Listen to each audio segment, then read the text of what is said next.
Hi, Joe O'Connell, Sandpiper Pump. Today we're going to show you how to put a wet end kit into our S15 non-metallic.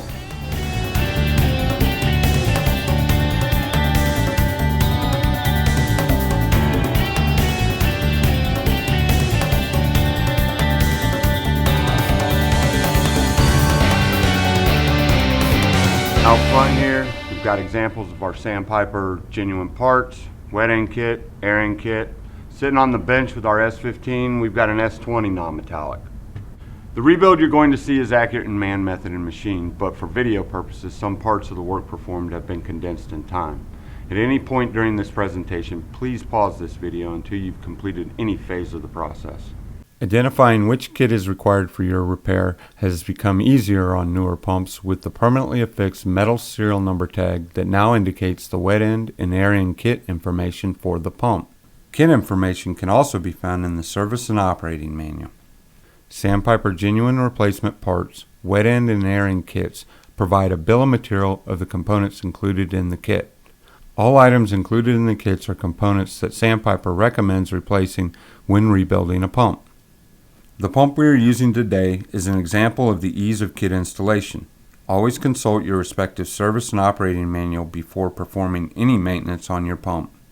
Service and operating manuals include composite repair parts drawings, repair parts list, and torque specifications.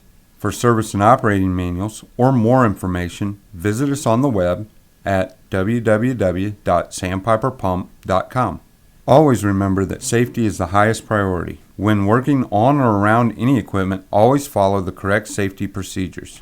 Always read and follow the safety warnings and instructions in the service manual before any work is started on the pump. For more information, see the Warren Rupp video on safety at sandpiperpump.com. The pump we are using in this presentation has been built new and is considerably easier to work with than a pump that has been used in a process. Additional time may be required in the preparation and separation of parts and components during the rebuild. While the pumps are different in size and flow, the techniques and procedures used in the rebuild of the S15 non-metallic are also applied to the commonality of the S20 non-metallic. These are the recommended tools used with the rebuild. While the sizes may change based on the model, the type will remain the same. Torque wrench, ratchet, small slotted screwdriver, O-ring pick, 12-inch pry bars, snap ring pliers, sockets and or wrenches, 1/2 inch, 9/16 inch, 5/8 inch, 1 5/16 inch 6-point socket, 3/16 inch socket head Allen wrench, 5/16 inch socket head Allen wrench. Our wet end kit install is going to include diaphragms, check balls, and seals. So let's get started. For video purposes, ease of assembly and disassembly, we're going to use a 3/8 inch electric impact gun. So we're going to go ahead and start by taking off this discharge manifold assembly right here.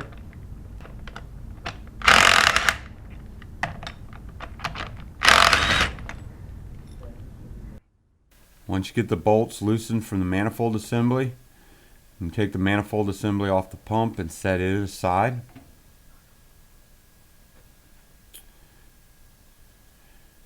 Take the check valve assembly seals, you can discard those.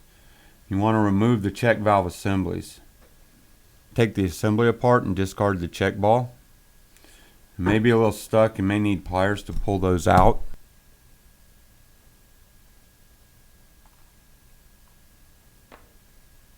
Reach inside the chambers and you want to remove the innermost check valve assembly seals.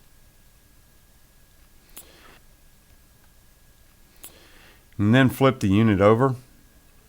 And you want to remove the suction side manifold assembly. Loosen all the bolts.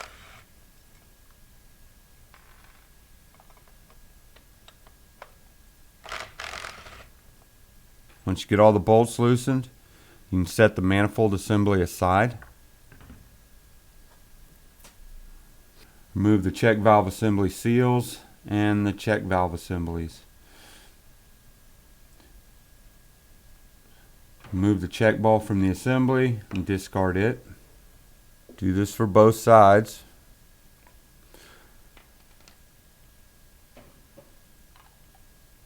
Next, you want to reach inside the chamber and remove the innermost check valve assembly seals.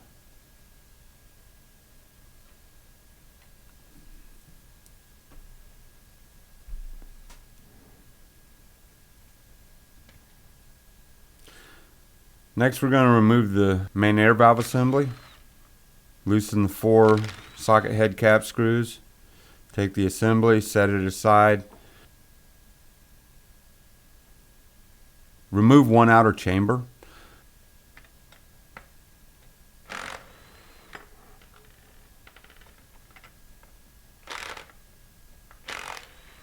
Loosen all the bolts and set the outer chamber aside. Next, we're going to remove the diaphragm assembly. Remember to use a 6-point socket here. This is a plastic outer plate. You don't want to damage that hex head on the plastic outer plate. Once you loosen the assembly, you may get the diaphragm rod. Take your bumper, set it aside. Now you can remove the opposite outer chamber. Loosen all the bolts and set the chamber aside.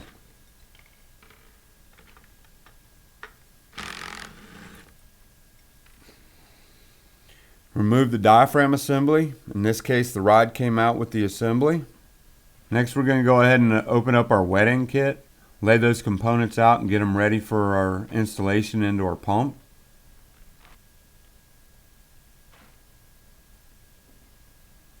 Next, we're going to remove the diaphragm assembly from the diaphragm rod. Today we are using a vise with soft jaws. Soft jaws are utilized to ensure that the shaft is not scarred, scratched, or damaged while it's clamped in the vise. Clamp the diaphragm rod into the vise with the soft jaws and loosen the assembly from the rod. Remember, this is a plastic outer plate. You want to use a 6-point socket. You don't want to damage the hex head on that outer plate. Once you unthread that, you want to set the bumper aside. Next, inspect the diaphragm rod. Make sure there's no sharp edges, deep scratches, or grooves in the diaphragm rod. Take your soft jaws out, and we want to clamp one of the diaphragm assemblies into the vise. You want to clamp the inner plate into the vise, ensuring that you grab hold of the lower part of the inner plate and not the radius of the plate. Using our 6-point socket, I'm going to go ahead and unloosen the outer diaphragm plate from the assembly. Once you get that loosened, you can throw the old diaphragm away. And you can repeat the process on the other assembly.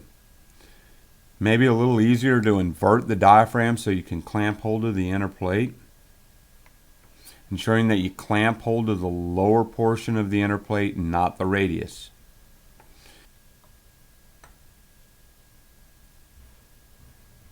Discard your old diaphragm. Before reassembling the assembly, you want to inspect the inner and outer plates. Ensure the plates have no sharp edges or scarring on the radius. Plates can be cleaned up with emery paper, crocus cloth, or fine sandpaper. Make sure the radius is maintained during cleanup. Replace if necessary. Now we want to reassemble our diaphragm assembly. Take one of the inner plates and clamp it in the vise, ensuring that you clamp to the lower portion of the inner plate. Flat face needs to go up. Take our diaphragm. Diaphragm has a natural bulge. The natural bulge is the wetted portion. The opposite side of the natural bulge is the air side. You may want to invert the diaphragm so that you can get the air side of the diaphragm against the flat face of the inner plate. Get the face against the inner plate. Then you can thread in your outer diaphragm plate. Once you get the diaphragm plate threaded on, you want to torque it to the specifications that are called out in this service and operating manual. You want to repeat this process for the opposite assembly. Remember that the diaphragm has a natural bulge. The natural bulge is the wetted side of the pump. It will face out. Importantly, you have to ensure that you torque the assembly to the manufacturer's recommendations called out in the service and operating manual. Next, we take our diaphragm rod, clamp it back in the vise, ensuring that we're using soft jaws, and we'll thread on one of the diaphragm assemblies. Make sure you put the bumper on first, then thread the diaphragm assembly onto the diaphragm rod. And you want to torque this to the diaphragm rod.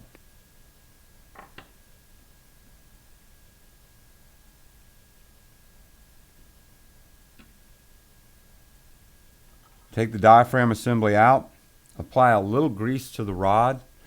You also want to apply a little grease to the U-cup seal and the intermediate bore. You can slide the assembly with the diaphragm rod into the bore now. You want to make sure that you get the diaphragm seated into the groove in the inner chamber. Now we can reinstall one of our outer chambers. You want to inspect the outer chamber. Inspect the machine faces and radius of the chamber for damage or material buildup. Scarring, scratches, or material buildup can be cleaned up by using emery paper, crocus cloth, or fine sandpaper. Replace the chamber if necessary. On this pump, there is no suction or discharge side to the outer chamber. You want to ensure, though, that you align the outer chamber with the nameplate.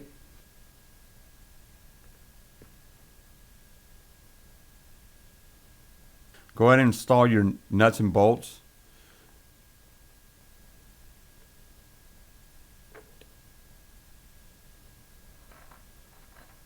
Once you have those installed, you want to tighten the bolts down in a crossing pattern to the torque specifications that are called out in the service and operating manual.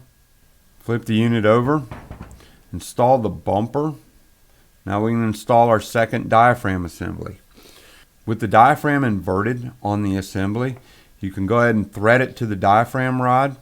Then we want to take a couple of pry bars, and you want to pry the assembly across. Make sure you get underneath the inner plate and not underneath the diaphragm. You can damage the diaphragm. You can invert the diaphragm back into the groove.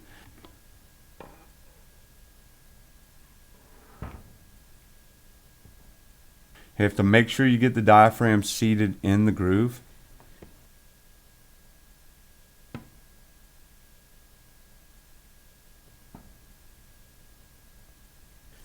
And you can install the second outer chamber. Remember to inspect the outer chamber.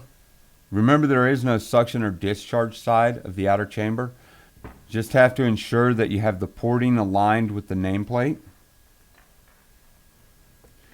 Install your nuts and bolts.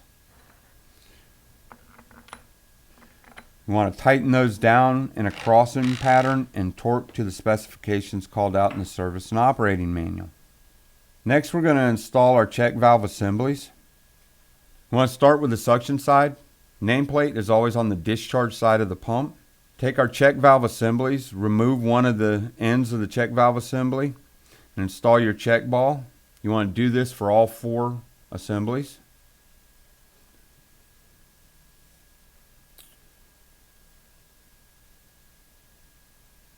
Seal has a flat face and a V-wedge face. The flat face in this position has to go down. The V-wedge goes up. You want to make sure you get both of those in.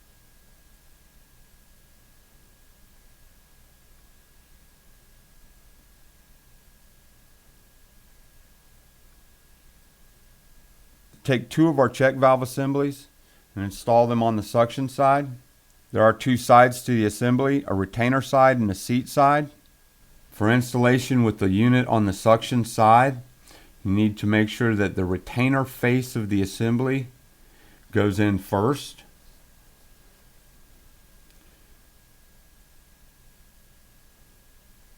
Install both check valve assemblies. Then you can take your new seals. Again, the seal has a V-wedge and a flat face. The V-wedge goes against the check valve assembly. Flat face goes up here.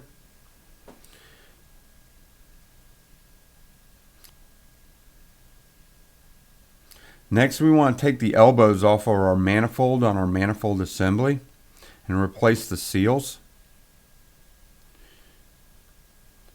Remove the bolts, take the elbow off, and you can discard the seal and install the new seal. Has no up or down face, can go either way.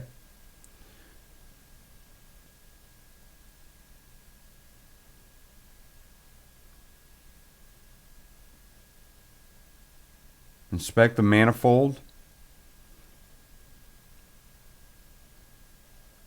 Reinstall the bolts.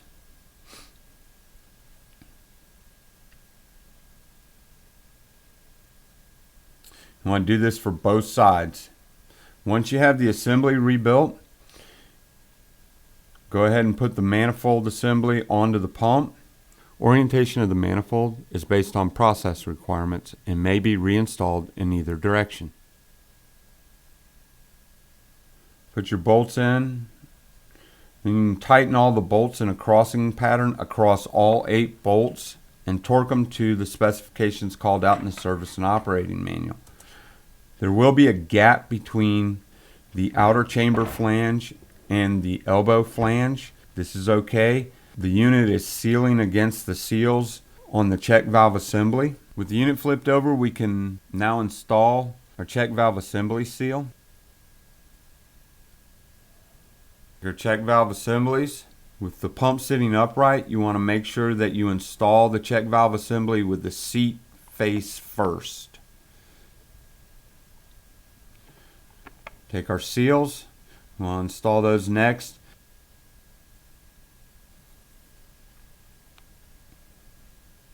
We can replace our seals inside our manifold assembly.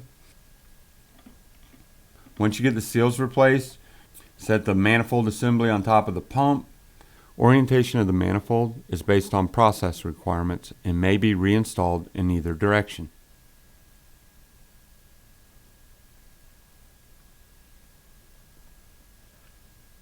You want to put your bolts in. You want to tighten them in a crossing pattern and torque them to the manufacturer's specifications called out in the service and operating manual. Plastic pump, you may want to go back and just check and re-torque all the components.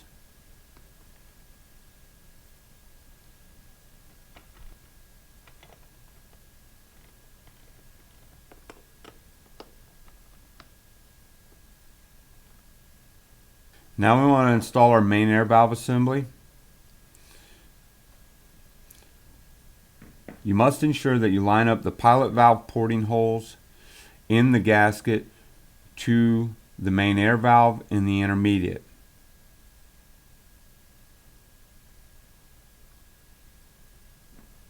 Once you get the bolts threaded in, you can go ahead and torque those in a crossing pattern to the manufacturer's specifications called out in the service and operating manual.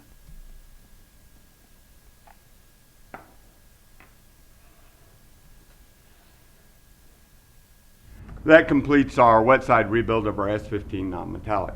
If you're doing a complete rebuild, you may also want to see our air side video, or for additional information, you can find us on the web at sandpiperpump.com or contact after sales support at service.warrenrupp@idexcorp.com. Thanks.